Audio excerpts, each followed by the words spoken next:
I will call this meeting to order. Roxanne, if you will take roll, and if we'll all stand for the Pledge of Allegiance.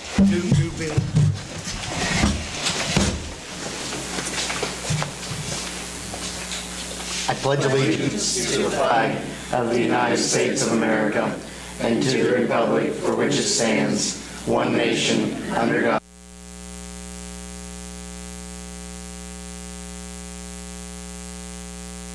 Has the council had time to review the agenda?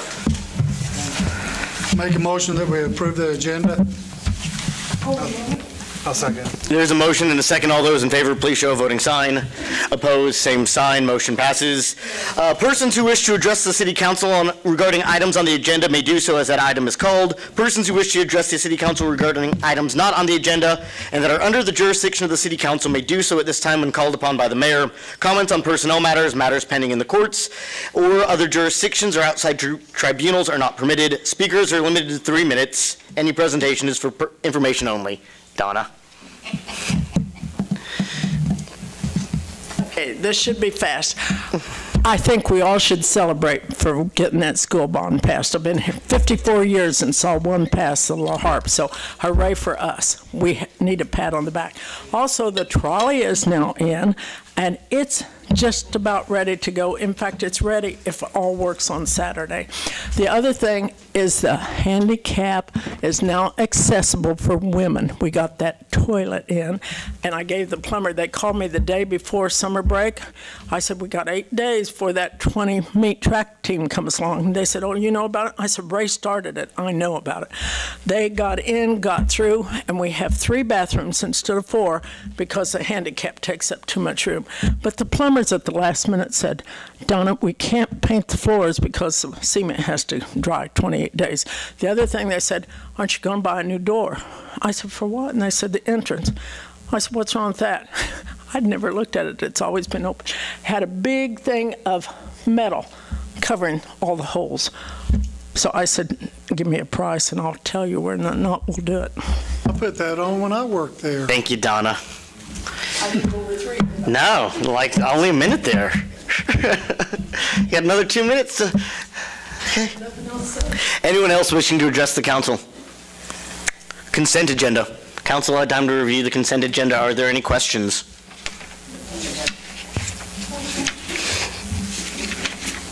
Make a motion that we approve the consent agenda. I just had one on page 1. Okay. The municipal court laptop for $1,900. Probably kind of excessive, but I asked Mr. Fleming about it. He explained it. So. And that price included the Microsoft Office software and installation of that computer onto the city network and the Jayhawk software system that we use. So that's why that was a little higher. The laptop itself was like $950. Eugene. I'll make a motion that we approve the consent agenda. A second. Motion and a second. All those in favor, please show a voting sign. Opposed, same sign. Motion passes. Proclamation. If you all want to come up here, I'll read this and then we can get a nice little photo op. But I'll read it from here and then I'll meet y'all up there in a second.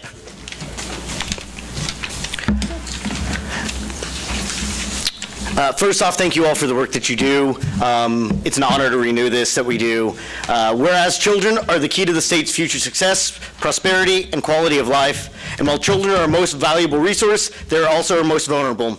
And whereas children have the right to be safe and to be provided an opportunity to thrive, learn, and grow, and whereas child abuse and neglect can be prevented by supporting strengthening Kansas families, thus preventing the far-reaching effects of maltreatment, providing the opportunity for children to develop healthy, trusting family bonds, and consequently building the foundations of communities.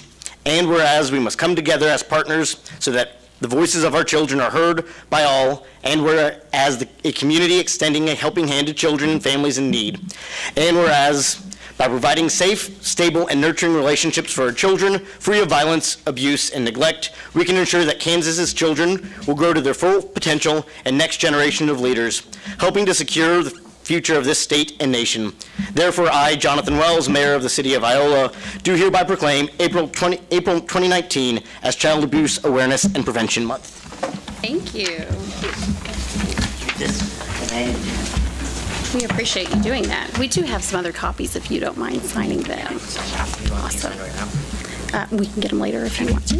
All right. Thank you. Do you want to speak about your cause for a minute? Or? Sure, we'll take a couple of minutes.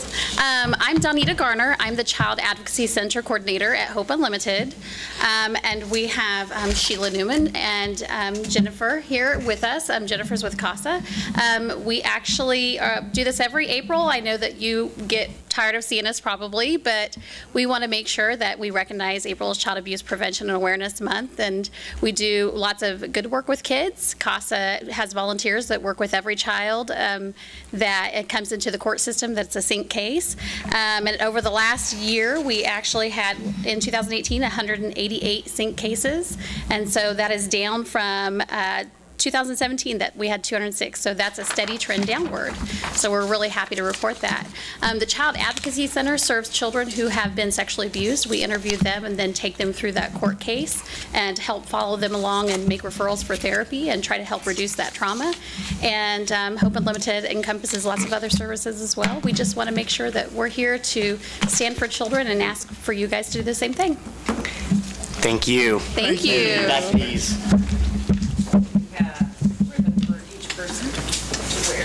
Thank you very much. Can we get a picture? Nice. Yeah. Thank you.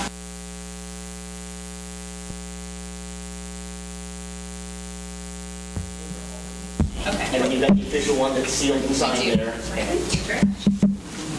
we do a picture back here with you guys? You want to get everybody in on this, or? Let's grab, Roxanne, will you take a picture with everybody here? All right, guys. Oh, we got a picture taken. We're going to be able to fit everybody in? We can squeeze. Front rows, back rows, third rows. You won't come up front with me. No, we're up front.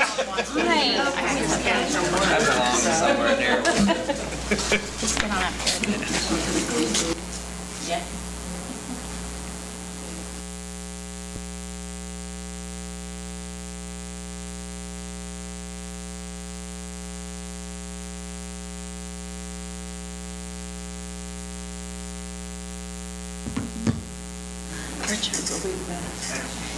Oh. Thank you. Thank you, ladies, for the work you do. Thank you. Thank you. Thank you. See you later, honey. You could have given our spiel. I could have. I thought about walking up there and staying with you, but I didn't want Donita to get mad at me. Next item, CITF. Yes, Mr. Mayor, members of council, Iola's Community Involvement Task Force group is working on a fundraiser, and we have Tiffany Reed, the group's president, is here today to talk to us about their fundraiser event. And I'll kind of just turn it over to her, and if you have questions, I think Corey and I can help Tiffany a little bit, and even Donna can come up from the crowd. So. All right, thank you, Sid. Yes, I am Tiffany Reed, and I am the president of CITF, which is Community Involvement Task Force. CITF Pride is a group of local volunteers that work to improve and engage the community. Over the years, CITF has orchestrated or been involved with a number of different community projects, including the Happy Tales Dog Park, painting some of the downtown buildings and adding informational signage for the different buildings.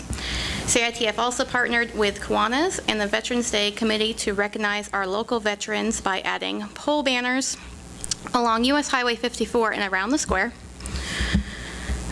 In the same corridors, CITF also added flower planters that will be starting our third season of planting soon, so we're excited about that.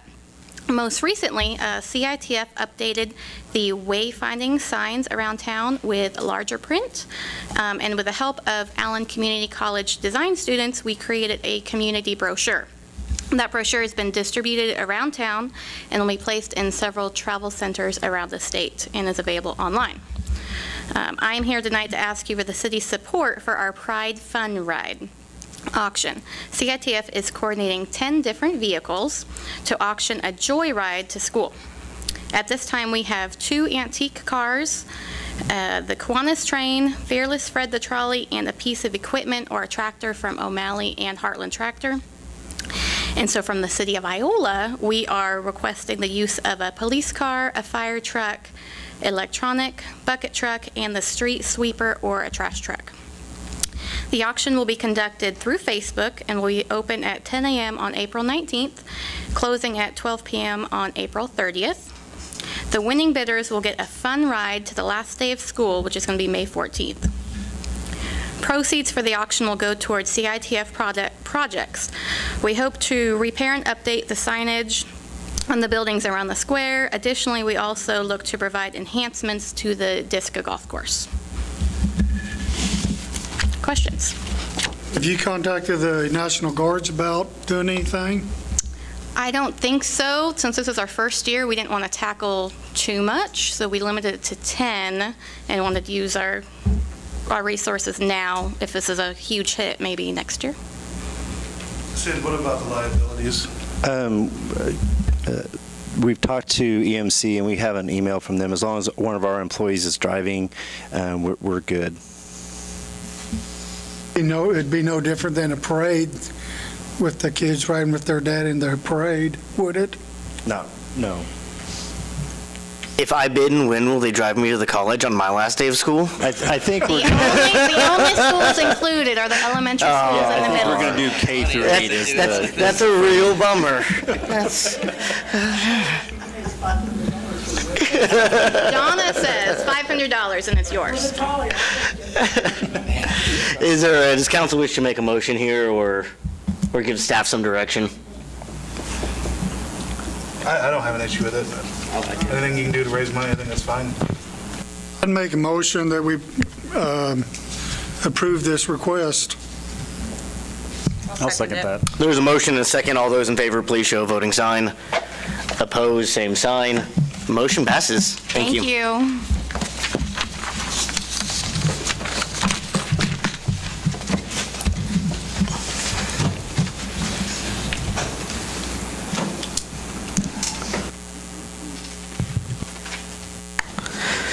.257 request.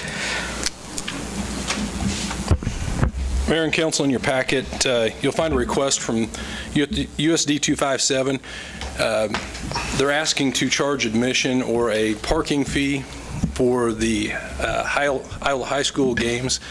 It would be just for varsity, and basically they want to charge like a $5 car fee at the, I put a map there by your deal, and basically what they do is they just charge an admission fee right there, and if you want to go on into the park, they'll allow you to go into the park.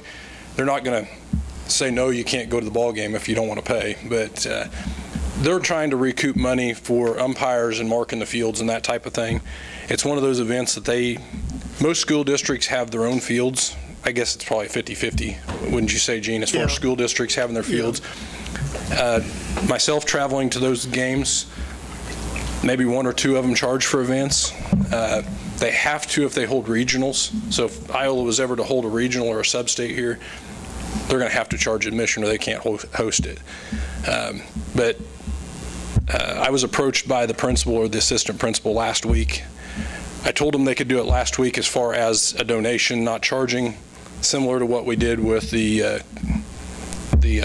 was it the Masons that did it for the Farm City Days concert down here. So I guess I'm just looking for direction from you guys as far as what you'll allow. They do mow and maintain the fields for the most part from the beginning of softball and baseball season to the end of the season. So I guess, I mean, they do have some expenses there compared to what we've got in the fields right now. So I must say, you know, from going to the games, that Iola does have some of the better fields in southeast Kansas for these kids to play ball on, and facilities. I'm not for charging somebody to get into, if they don't have the money to go park, to go watch a baseball game. I'm not going to deter somebody from going when these are our parks and our fields. We let them use our fields, yeah, and they take care of them, but we also take care of them the rest of the time too. Did you say they would not be told no? I mean, No, they wouldn't turn them back. If they didn't have the money to get in, Mr. Carson told me they were going to let them in. it's almost a good, with the way the map works out and the way that we've dealt with this in the past with our events, it's almost just an attempt at goodwill to try to recover money because, frankly, if they don't want to pay, they're going to come in the back door. Right, anyway. or they're going to have them park at the old Kentucky Fried Chicken lot and walk in. So like other events, if you called us a collection of a donation, it would be, they stand up there and request money. Right. I mean, That's what I think. I think if it's a donation and somebody knows, donate if you've got it, if you don't, but they're not going to get turned away. Like you said, nobody should get turned. What if somebody's just wanting to get to the skate park or, Right. what if somebody's just, and the way they'll block it off at the end of the loop there right by the football stadium. So anybody that wants to go to the park can essentially get back to the ball diamonds without paying if they really want to go around the loop. Back around and Right. get right in there. So what is that? It's really hard to control for them. Can they not charge at the stands? No, because everybody pretty much sets, there are some people that sit in the grandstands, but for the most part, they're roaming around between the three fields because they use 1, 2, and 3 during this time of the year. Corey, correct me if I'm wrong, but last Thursday, didn't that sign say donations? Gene, I drove right by it and I didn't read it too close, but it had $5 on it. Right, it seemed like it said baseball, softball parking donation, $5 a carload. It very well could have, Gene. I didn't pay that close of attention to it. They're basically just looking at trying to recoup some of their fall sport or their spring sports, their track meets, tennis, and softball, baseball. There's really no way for them to get admissions. Like basketball and volleyball, they're able to control that on their own complex. But here it's really difficult anyhow if we allow them to do it. Yeah, I'm in favor of allowing it. I'm in favor of it. However they want to try to collect it, as long as they're not turning people away from the park. I think that's the big issue. Nobody should be turned away, and maybe they do need to word it as donation instead of a mandatory, because if somebody comes up there and just sees parking $5, they're going to think that's a mandatory and be like, what the heck? Right. So. And I think for the most part, most people are going to give them a little bit regardless. But I told them that staff couldn't make that decision with it based being on a public park. We couldn't necessarily allow anybody to go in there and be charged for it. So I basically told them they had to do it by donation was it Thursday night, I believe. Yeah, It seems like the council's got fairly well that as long as it's theoretically a donation, it seems like the council would approve or agree to it. I don't want to micromanage it. So however they all want to do it is, but I would suggest, it feels like that might be the easiest way forward for this season at least, and we can see how it goes. Does that work? You guys, if that's what you want me to do, I'd like to have a motion and I will make a motion that we approve this with the wording that it is a donation for parking and not a mandatory fee to get into the park. I'd second that motion. There's a motion and a second that this is a donation fee, not mandatory. All those in favor show a voting sign. Opposed, same sign. Motion passes. Thanks, guys. Pool painting. I'll let them know. I honestly don't think that'll dissuade. No, most of them that are coming money by having it as a donation. They may get more Some thrown tens at or, them. yeah. Most people that are going to it are family members and Yeah, parents, grandparents, so. yeah. Okay. Pool painting. What do you got for us? Well, we sent out bids. This is actually the second time I sent the bids out. The bid packet, we included that caulking bid or that alternate caulking, and it came in rather high. And we were trying to get it done before the pool season started to get it painted, and time constraints on the companies that could bid it. It was astronomical because they didn't think they could get it done. They told us, hey, if you rebid this, send it out in a couple weeks and rebid it for after the pool season, we can give you a better price. And it did drop it considerably.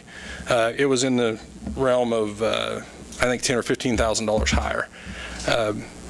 So we budgeted over the last 4 or 5 years, and we've got $45,000 sitting in the CIP money for parks or for recreation.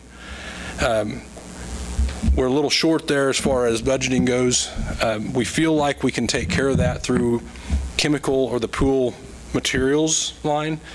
Over the last couple of years, we've done pretty good on chemical prices, and we feel like we can get that in and still come under budget with our chemicals. And honestly, this is a maintenance project that really probably needs to be done. We actually have a little piece of it in the zero depth entry that's the paint's coming off right now, and the company, the low bidder, did tell us that they'd give us a gallon of paint to patch it up before the pool season. So this hasn't been done since we rebuilt the pool, has it? So about a decade. So it's got 11 years or 10 years on 10 seasons on the pool. I think you're supposed to do it every 5 years. Right, 5 to 7 years is what the.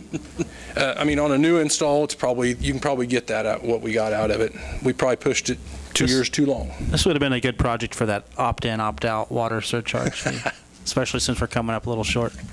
I mean, any was question? The original, because I think this was, correct me if I'm wrong, but was this bid previously at closer to the $45,000 and we just didn't get the project completed? We actually, Jason went out and talked to these pool people last fall during budget season, and we got a number. It was last spring, but in preparation for our budget conversations. So, I mean, we're a year and a half behind when we budgeted, feeling like we were in good shape budget-wise, and boom, it comes in, 10,000 higher. So I would recommend we go ahead and do it. Is this going to be done before the season or after? We'll do it right after the season. We'll close it down, we'll winterize it, we'll drain it out, and they'll come in and take care of it after that. I'm sure you guys have discussed this, but the in-house, is this a possibility of doing this kind of work in-house? Not in painting the lines and things. This is a tanemic paint. I mean, in the old pool, I think we used to paint it. With those lap lanes and things in it, it's probably better off it's done by a professional. Plus, we get a warranty on the job. The one item in there that I wouldn't do is the alternate guttering caulking, which is around $3,000. We put that in there to see if we could get a good price on it. It doesn't necessarily have to be done. We feel like we can do that as well. So we thought we'd give it a shot to see if we got a better price. What about if we didn't do the tanemic? I guess you've already bid this out, so it's not an option, but like sandblasting, we could have taken on maybe the preparation aspect of it to save costs in the future? We would have to rent materials or the equipment probably, and we don't have a sandblaster that big. Okay. But just trying to look at it. Right. And I mean, what we should do probably in this next budget season is be laying a little bit of money back too, because in 5 years we better be planning on painting it again. So you'll take out the $3,000 for guttering. So it'll be the base bid of $53,740. So you'll have to recover $8,000 from. Right, and actually we've got a little bit more because of interest in that reserve of like $1,600, wasn't it, Roxanne?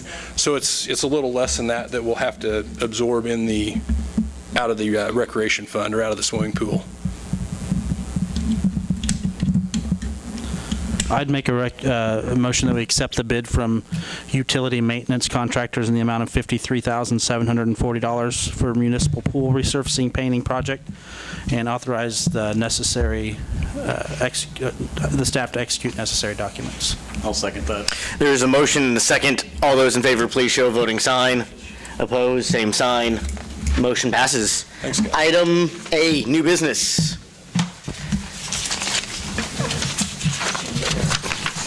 Come on up. Mr. Mayor, members of council, Scott Shreve with EMG is here tonight to talk about power supply items. A couple of things that Scott will talk about is the solar project, also our spa hydro allocation. If you some of you that were on previously, I think it was June of 17, we voted to do away with that, and I guess through Southwestern Power Administration that what we did was we we chose not to go do that allocation through KMEA, but we still have that potential allocation through the Southwestern Power Administration. So Scott will talk a little bit about that, and then we'll touch on the potential of purchasing used generation as well. So okay, good. Well, let's talk a little bit about the solar. I know it's been, gosh, I don't know, time flies, but maybe 8 to 10, I don't know, 6, 8 months ago, we had you guys signed the MOU to go ahead and do the solar study. They've come back and they've continued to drive down the price, trying to drive more municipals and other people to be a part of this project.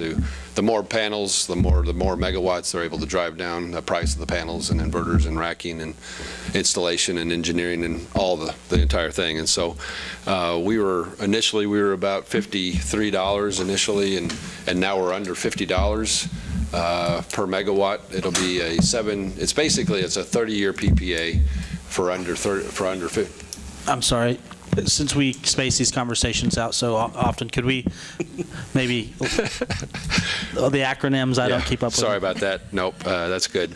It's a power purchase agreement. You guys don't invest $1. You don't put anything in it. You just basically, if it produces any power, you'll pay this megawatt charge, just as you do with virtually all your other power. You basically pay what the market price is. We kind of talked about in the past. It's just kind of what the market is. If it's a wind or solar or natural gas or whatever, you guys pay that price. So you don't, again, the only debt you guys would have or investment you have is the generators, and we'll talk about that in a little bit. But the solar facility is, again, Westar would own it for the first 7 years. You can own it for 30 years. But the numbers that the city and that Sid and Mike and I have kind of ran, it makes a whole lot more sense for us to buy it at the end of year 7, and then it makes the product about a mid-30s product over 30 years. So it makes sense. It's obviously they've got their rate of return. They've been able to extract all the investment tax credits and all the depreciation and everything else, and then they sell it to us for pennies on the dollar. So that's really the strategy on the solar piece. It's about a 4.5 megawatt plant.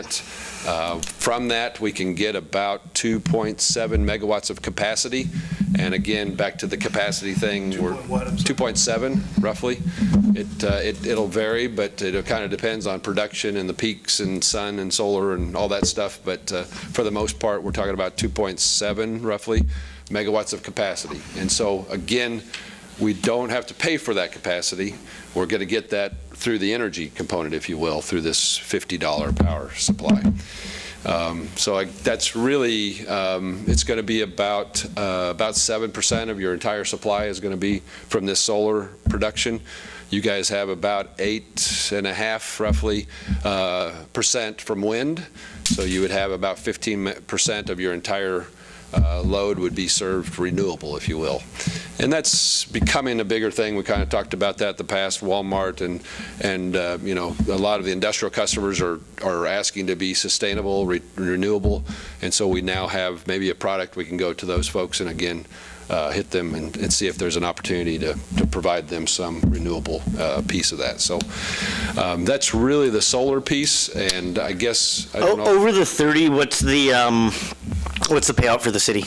It's roughly about, it's going to be about, in year 7, it'll be roughly about 3.7. What's the return? I mean, let's pretend over 25 or the 23 years then after that. What's the return looking like for the city? I guess I don't know what you're looking like, what is as an investment? Like, the ability to generate or recoup that $3 million, like what do we get back selling those 4.5 megawatts for the next 23? Okay, good question. The capacity, again, that 2.7 megawatts of capacity, we're going to save about $1.2 million to $1.9 million. It kind of depends if you believe capacity is going to grow. There's shortage of capacity as coal plants, you know, kind of wither away or get mothballed, then capacity is going to be worth more. And so again, some of the numbers we've ran, it probably is 1.7, 1.8 million that we're going to save in capacity. Over how long? Over the 30-year period. So I think, I guess we're kind of looking for, I don't know, we're not looking for a vote, but we're just kind of, if you guys want to continue that, and we'll bring back a PPA or power purchase agreement. We're just looking for kind of council consensus on the solar project, or if there's further questions that need to be answered beforehand, so that we can bring back a power purchase agreement through Westar and the items to get this project going. So I feel like here at the last paragraph under capacity, we've touched on that a little bit. In past conversations, we've talked about generating capacity through the diesel generators, correct? Right. And so is this moving away from that and going to the solar power generation? No, it's in conjunction with it. It's in conjunction with it. I mean, obviously, solar is going to only run during the day. We still need the 6 megawatts of generation at night and for loads that are peak loads that if the sun isn't shining, so we still need that capacity. Because we've been talking about purchasing. Yes, and we have we're about in the summary I put our peak was about 25, and actually when we because of the way they do that, we have to have 10 or 12%, is that right? 12% more capacity than what our peak is, so that pushes that a lot closer to 28. So the solar project plus the used generation are kind of, those are both and type of projects to meet our capacity. And then, if we have a year or our capacity is a little bit smaller, then maybe we're selling that back out on the market as a potential. Yeah, today we likely won't have very much though. Yeah, today you're paying about roughly 75 to 85,000 a year for that capacity from Chanute and Sabetha, and so you're paying that. So you're going to save kind of back to you're going to save that every year. That again is going to grow annually, but you're going to save that. But so it's kind of, you're on the right track. We're going to have some capacity out of the solar. It's really kind of a bonus, if you will. We still need those diesel generators to cover our peaks. And quite honestly, I mean, I've been working with the city for quite a while. I mean, it used to be about 30 megawatts. 29 was 29 or 30 megawatts. So you've kind of, we talk about it almost every month at our meetings. It was 29, and it kind of went down to about 24, and now it seems to be kind of creeping back up. So it's kind of one of those deals. We want to see load growth, obviously, and so you'll have capacity, you'll have excess capacity to either, again, you could sell it just as Chanute is selling it to you, and Sabetha, we can find markets to sell the capacity, and if you don't, if you have load that grows, then we obviously take it to ourselves. And I don't know if you remember when we first kind of started talking about the used generators, we were talking about getting kind of 4 2-megawatt units, and now we're talking about getting 3 and then plus this solar option. So that's kind of how we're putting that together. Why would we do both? If we're going to be in capacity with buying generation, why would we spend another $3.7 million? Because the difference with the solar is we're actually generating it. We're not generating on those diesels. We need them for the capacity charges, whereas the solar, we actually get to pay ourselves back. Every time that sun's shining, we get to go sell that back at year 7 to our customers versus going and buying that off of Westar or somebody else from a coal plant.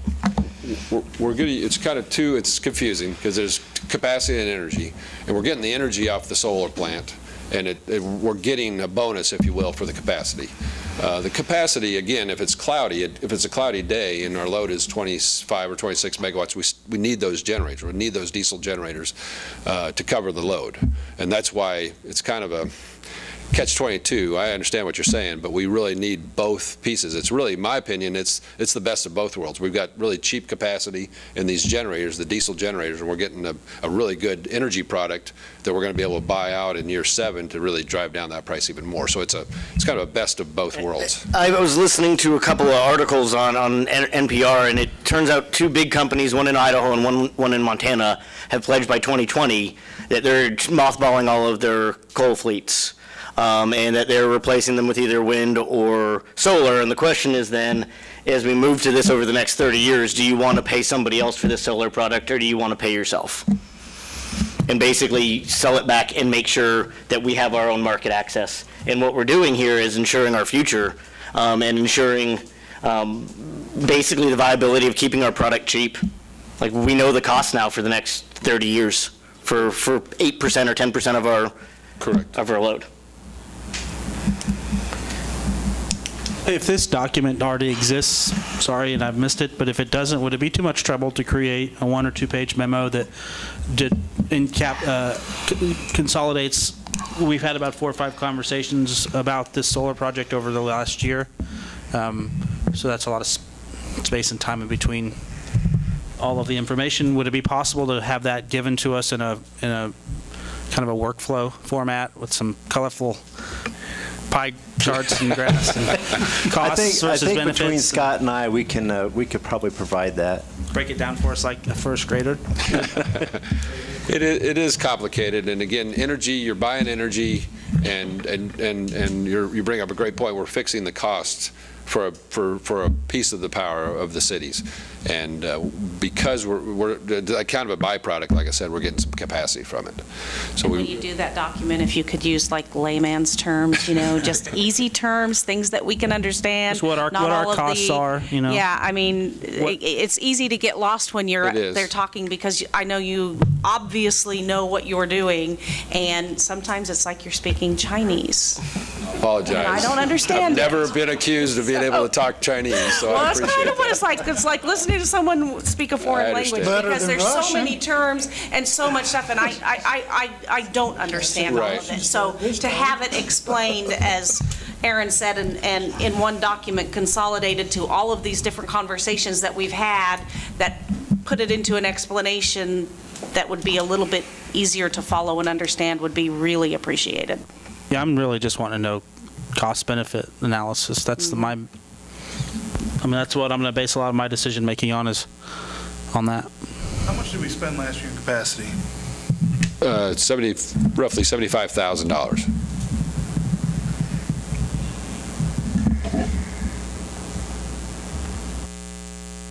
Remember as well that much of our capacity is fairly old at this point. I think some of those diesels are from the 70s, is that correct? Yeah, they've all been updated for the most part. I mean, still pretty reliable units. Okay. So how much are we talking about with the 3 new generation units? Okay, that is that project is around $1.5 million for the 3 units. It roughly comes out to about $225,000 or a little bit more per megawatt that we would purchase that power for. Where does... Go ahead, sorry. I thought when we started talking about all of this, we were looking at capacity. When we started talking about the solar farm, we were talking about doing this for capacity. If we can get into capacity for the 1.5 million for the 3 generation units, why would we consider going for the 3.7 million in 7 years? Because it is also a power. It is also a power supply. It is a energy. It's an energy product. Yeah. So we can actually sell the energy versus going and buying that off of Westar for the next, after we're going to buy it for 7 years, but after that 7 years, we still have to buy that 4-point-something megawatts. No, or we can generate it ourselves. Well, no, basically we're going to get 4.5 megawatts of energy. Yes. On a daily, sun shines, if you will. We're going to get 4.5 megawatts of energy at this $50, okay, for the energy component. And because we're buying that energy, and it's producing, if it's producing at the right time, we're going to get a percentage of that out of the capacity. And again, that's about the 2.7, about 60%. Is available to get capacity. So it's a little misleading, because we're really, the 3.7 that you mentioned is really an energy purchase, and that's going to be what you pay in your ECA, or energy cost adjustment. You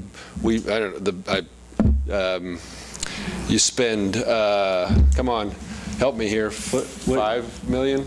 $4.5 million. $4.5 million in energy, for transmission and energy a year. And so that 3.7 is basically financed. What I did is I financed it over 20 years. And so that energy component, that payment a year, is your energy payment now. If that makes any sense. So back to your numbers. So how much will it save us each year if we put in the solar farm off the $5 million? It depends on. I mean, you got to give me a rough guess. I mean, we're talking $4 million. Well, okay. We're not making a decision here's tonight. Here's one way to. I mean, I haven't been able to visit with Scott to confirm that my my number is correct, because I've done it without financing, because my thought is we would be able to save the money to do the buyout of the solar farm if we did that without having to finance it. When you look at that, your average cost for that project per megawatt is $29.51. And for me, the way I like to look at this is that, then what are we buying power for today? And our right now with the market, it's what? Again, it depends, and I apologize, but it's based on a natural gas price. Whatever natural gas, if you tell me what natural gas prices are, I can tell you what the market's going to be. But to answer your question, to replace that is about a 32, today it's about a $32 to $34 price. So I guess it's all the way you want to look at it, all the numbers. I'd be glad to, like I said, we'd be glad to put together the numbers and show you those, but it's an energy component rather than capacity, because I'm buying the generators, I'm putting it back there, and I don't want to ever use it, because I want my diesel generators are going to cost me 15 cents to generate. Now I can buy the solar for 5 cents, and the market may be 2 cents, and it may be 7 or 8, 10 cents. It just depends on the market demand for energy. Peak times during the summer, it may be $200, $300. And again, we've got this fixed product for $50. So it's in the money sometimes. Quite honestly, it's out of the money sometimes. But back to Sid's number, for 30 years, we know it's locked in for about a $30 product, and that's a heck of a price.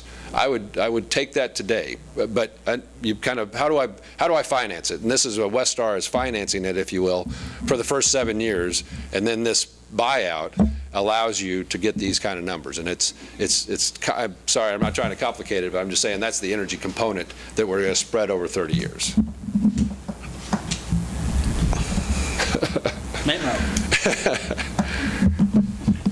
Mike, do you want to say anything on any of this? Well, I'll be honest. Being honest with you, kind of the solar thing is a lot more Sid and Scott. I mean, I was a little bit against it at the start because I didn't understand all the numbers. I'm still against the tracker system. If we was going to do it, I'd be more in favor of the fixed system and how we lay it out. Why is that? Why is that? Way less versus way less moving parts and stuff to maintain over a 30-year period. That these pieces are here now, and we got to figure out when they're outdated and how to replace them. Just like you're talking about on the diesels, you know, eventually these parts and components are going to need repaired and replaced. And yeah, and that's what we're looking at. We're looking at a fixed product. Yeah, fixed plant. As far as the capacity off of it, I don't know. We're still talking 60%. I do know the capacity we do need is the other part of it, the generators. You know, I am a firm believer in them. They're 95%. When you want them, they're going to go. Yeah. You're going to.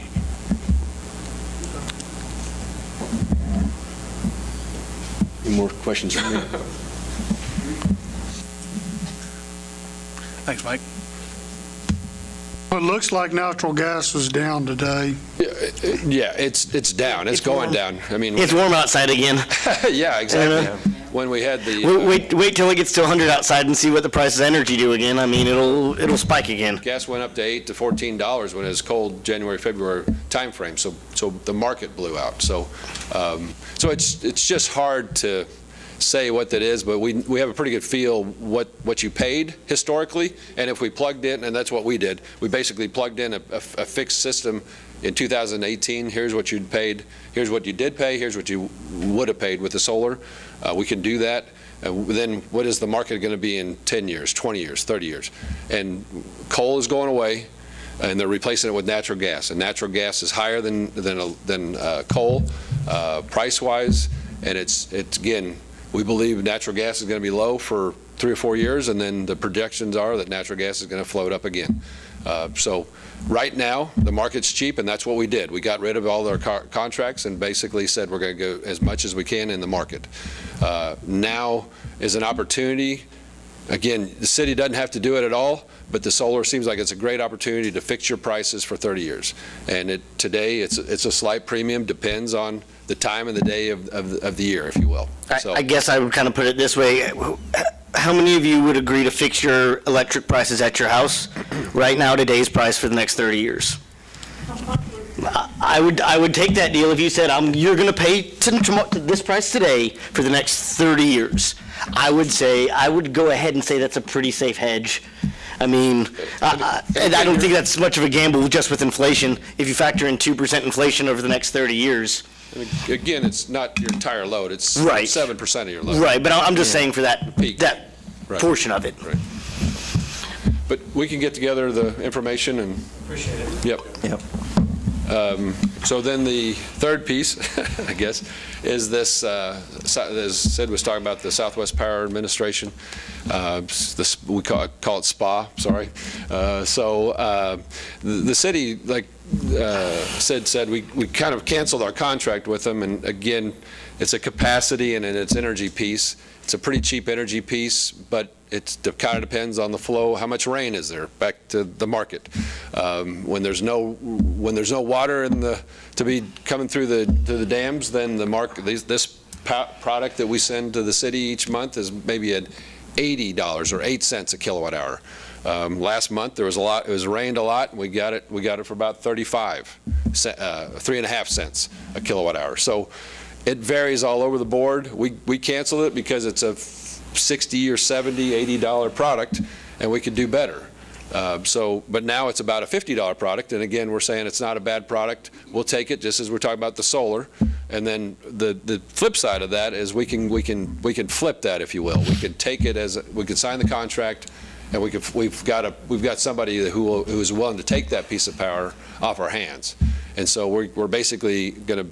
Again, your direction, we can loan that piece of power for 5 or 10 years, let them take it, and then in year 5 or 10, we can take it back if we want, or again, loan it out again. But that's really again, we can talk about it, but that's. Before, we kind of thought we either had to take it or we had to get rid of it.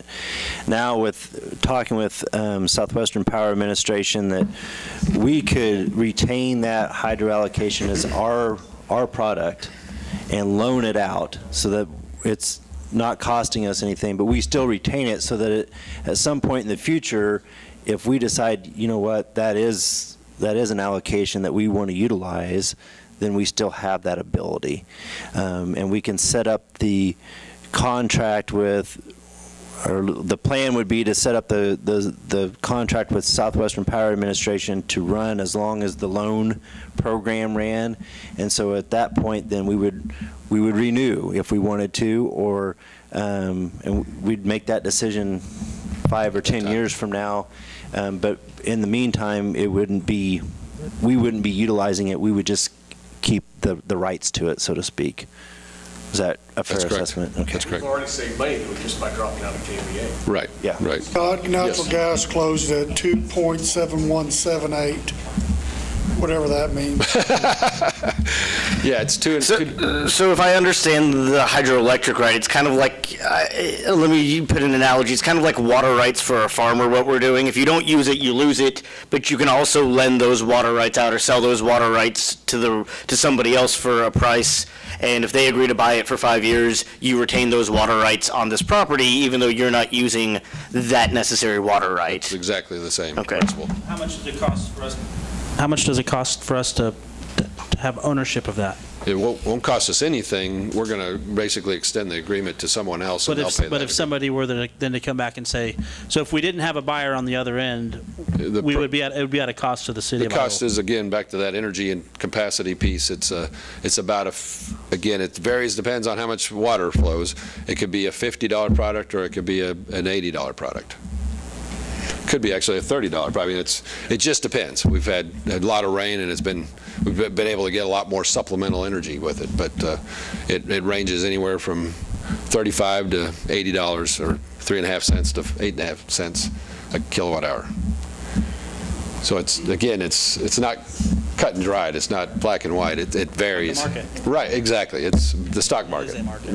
Right. It is a market, right, exactly. So if you knew what you could do, if you buy low and sell high, I don't do that, but if you could do that, that's what you want to do. But that's what we're trying to do, is we're just trying to lock in some products and take advantage of some pricing with the generators purchasing the generators at what I think is a really low cost, quite honestly, because we already have the building. We're going to slide those generators right where they were before.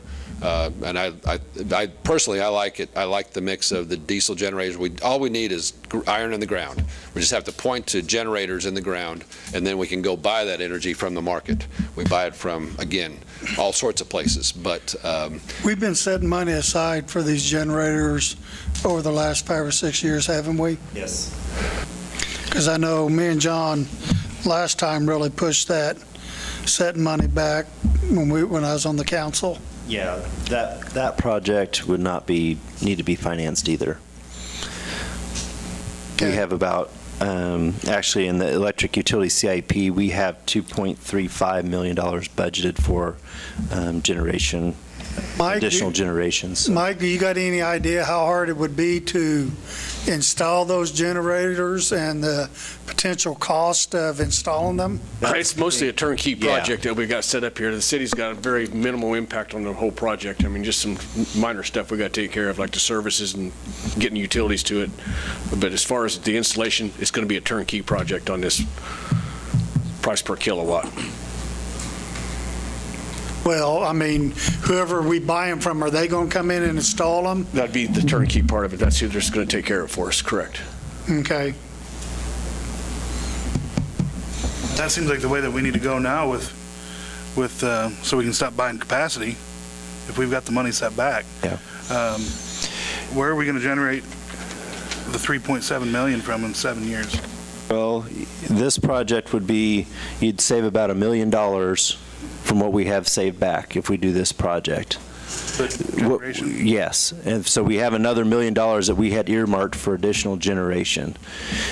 We also had from SPP, when Chanute was the market participant for the Southwind Energy Group, we had to front some credit for that. We've got that money back now because if you remember, Westar is now our market participant. That was about $1 million. So between those two, we have about $2 million already kind of saved that we could put towards solar if we needed to. And then just, I think if we're diligent about saving additional money for the next 7 years when we would do the solar project or the solar buyout, I think we can save that money. And actually with the timeline for the solar, I think, is it now like 2021 that the time they would get it all built and constructed? So that gives us really 9 years to save that additional money to pay that with cash rather than having to finance any of it. Now, what was that $75,000 a year you said that we're paying out? That's what you're paying to Chanute and Sabetha for the capacity that you're short today. Okay, so once the solar panel go online, we wouldn't be paying them the $75,000. Well, this with the diesel. If we get the diesel, that payment's gone tomorrow. Either one. So, in theoretically, if we're not paying them the $75,000 a year, by the time it's set for buyout, we would have the extra money. If we do the solar, our capacity's not gone. Sorry? We need to buy capacity. We're still a short capacity. You have to do, basically, this is a holistic where you do both programs to ensure kind of the vitality of both our generation and our energy. And our energy components. And the solar honestly also serves to diversify our energy portfolio. It gives us, we have another tool that's in our bag. We have wind, we'd have solar, we play the market, we've got some energy contracts. I mean, quite honestly, we don't want to run our generators. We don't want to run our diesel generators. I mean, that's why I like the solar piece. It's in our back. It's behind the meter. If it's sunny, we're going to get that generation, and our load will be higher, and so our load will be shed, if you will, from the solar panels. Sometimes you can look at solar somewhere else, and kind of defeats the purpose. But behind the meter, our purpose here is to have cheap capacity with those diesels. We don't want to run them because they're a lot more expensive, and we're going to get the energy off of the solar system. But think the council needs that document before they want to move forward on the solar. But it sounds like they're fine to move forward on the diesel. Is that? And understand that project is one of those that we can't really go solicit bids for, because these used generation projects come up and somebody buys those units and then they go away. And so just so council is comfortable with that type of transaction, I just want to make sure you know that we haven't put an RFP out or anything like that. We've been working with a couple different vendors that... Basically, you'd like council's approval for next time this pops up. They could be gone in 2 weeks or a week, or... Well, we would bring a formal proposal. We've got this one project that is we've kind of vetted out. Okay. We would bring a formal proposal and contract with that next meeting if council's interested in that. Same opportunity was around last fall, whenever the window opened and the window closed. He sold them out, a day later, whatever you want to say on that deal. So Sid's right. I'm not holding anybody to it, but they come and move. It's a moving target on it when you get them. Be able to be a little flexible on trying to do that if we're going to do the used generation. Yeah. I think from the read of the council, they're fine to move forward on that. They'd like some more information on solar. Council, how do you feel about the hydroelectric? We fine with keeping the rights and loaning that out, or? I guess I floated the boat on that. I didn't hear that. So there was a third portion here in which we've canceled at one point our hydroelectric because it's expensive, relatively speaking, depending on whether or not it's wet. And the nice part I like about having some hydroelectric in there is if you have a really rainy season, that's going to be cheap. And if you have a really rainy season, that solar is not going to be highly effective. However, if you have a really dry season, that solar is going to be highly effective because the sun's always out and it's not raining. And so it's kind of, it's you're hedging your bets a little bit on both of these. But instead, what we'd be doing over the next 5 years is we wouldn't actually be using the hydroelectric. We would just retain the rights to it. And basically, somebody else would be using our piece of that pie. What's the cost on that? On the hydro? The SPA, right? The SPA hydro allocation. Basically, if we were entering into this contract, we've kind of talked with them, and of course it's working with the federal government, so you're never sure until you get that. But the idea would be is that our approval of that contract would be contingent on somebody borrowing that power from us. So ultimately, the cost is zero. Is that? I mean, but if we keep it, then that's where that could be a $30 product to $80 product. But what it does is it keeps us in that market for another 5-10 years, and when it comes back open, we're in the market, and they either renew with us or they don't, or we renew loaning it out, or we don't. And that hydro piece might be a lot more appetizing in a decade, or And so this is just kind of keeping our seat at the table. That's the way I see it. I'd say loan it out. Are we okay with loaning it out, or at least moving forward on that? Objections? Okay.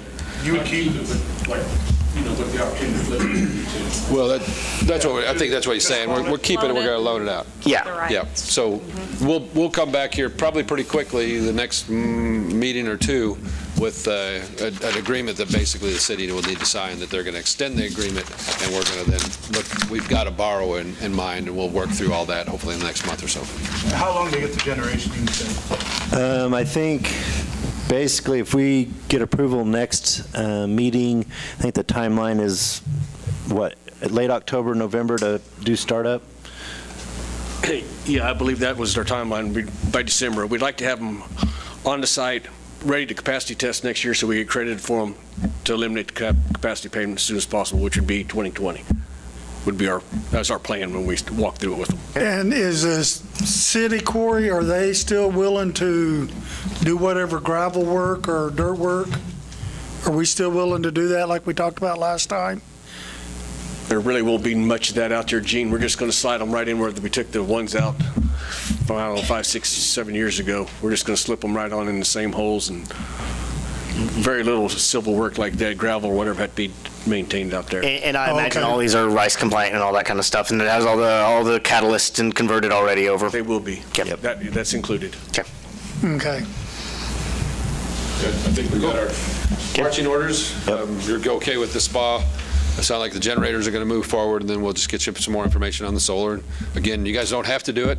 I like it. I like the program. We know Westar is going to be around for 30, 40 years. Evergy.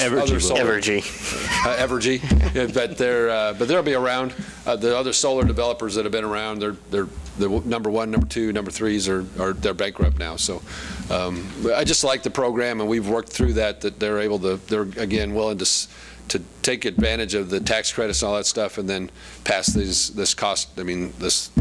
buyout, if you will, is a program we haven't seen from anybody else. So. Okay. Thank you. Thank you. Thanks. Thanks, Mike. Thank you all. Council and Administrator reports. Since we didn't officially have a meeting last meeting, Nancy?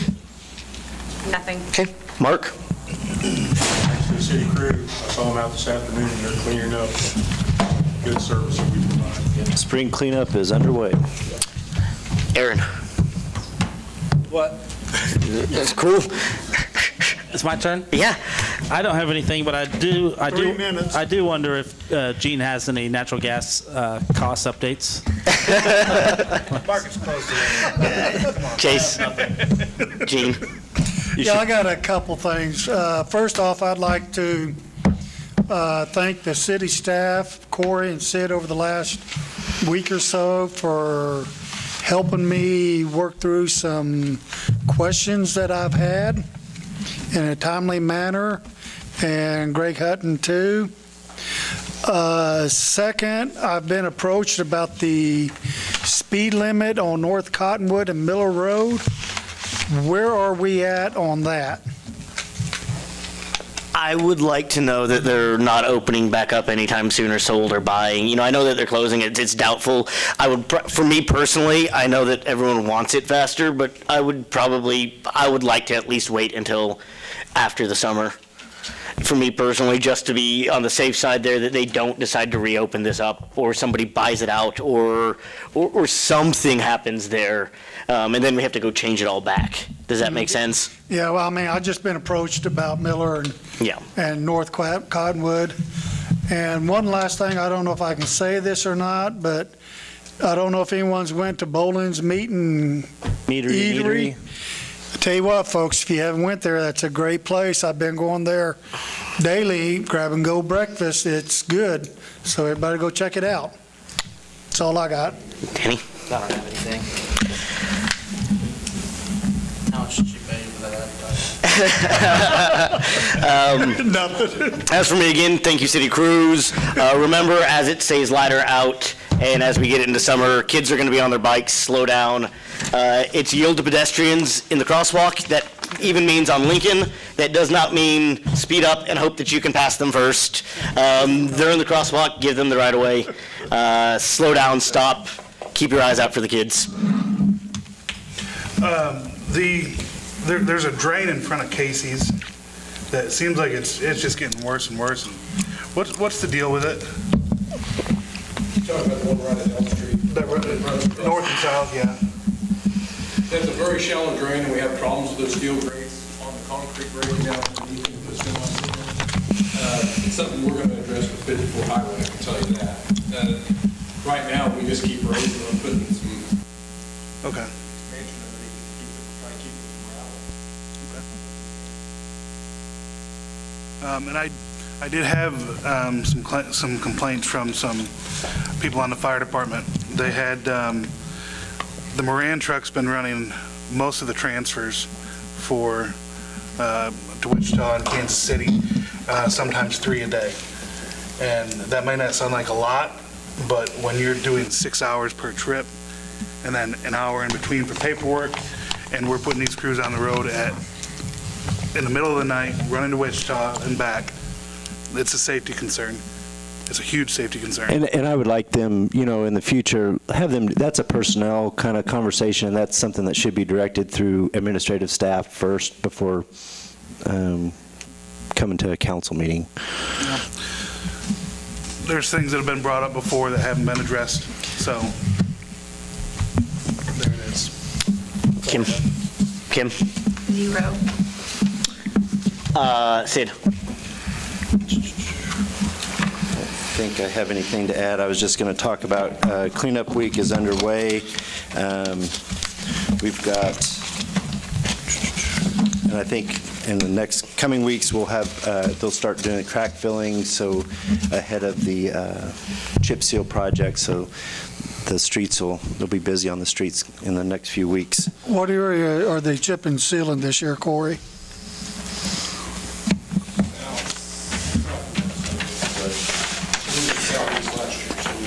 Yeah. My house. And I did want to mention that new rules for business success workshop, we had 36 registrations for that, and I think there was some, it was a good workshop, and I think the businesses and the people that attended got a lot of good information, and I think we got some energized businesses out of that, and I'm interested to see what comes next, so that's all I got. Gene, what do you got for I me? would like make the motion that we adjourn and go watch Virginia beat Texas Tech. No, go Texas Tech. Is there a second? Second. All right, I got a motion and a second. All those in favor, please show a voting sign. Opposed, same sign. Motion passes.